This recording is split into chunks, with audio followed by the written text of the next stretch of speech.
Labdien!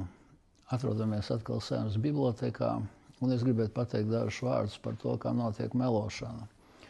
Tātad prezidents savā iesniegumā Saeimai saka, ka jāpārskata lēmums, jo, lūk, sabiedrība esot sašķelta. Sabiedrība nav sašķelta, tāpēc, ka vēlot šo Saeimu jau visi zināja, vai viņi balso par Stambulas konvencijas piekritējiem, vai tiem, kas iebilst šai Stambulas konvencijai. Un divas lielākās atbalstītāju partijas, IKP un attīstībai pār aizsūtīja pa skuju tākumu. Otrie mēli ir, ko prezidents raksta, ka mēs neesot izdomājuši tādu lietu, ka vajag kaut kādu tādu, tvērumu, lai varētu strādāt pie šīs konvencijas denonsēšanas vai to principu ieviešanas, jo, lūk, Stambulas konvencija mums tā kā palīdz labot likumdošanu, mums nebūs neviena cita tāda regulējoša ieteicoša dokumenta.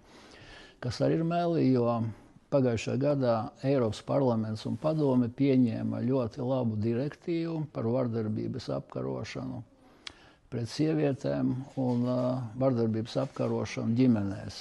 Un atšķirībā no Eiropas padomes ieteikumiem, Eiropas parlamenta un padomes direktīva mums ir obligāta, un mūsu ministrijas jau pie tā strādā. Tā kā nav nekāda pamata runāt par to, ka mums šī konvencija Stambulas būtu vajadzīga. Un pēdējais tikko Lietuvas tieslietu ministri pateica, ka Lietuva pat netaisās šai konvencijai pievienoties. Paldies par uzmanību.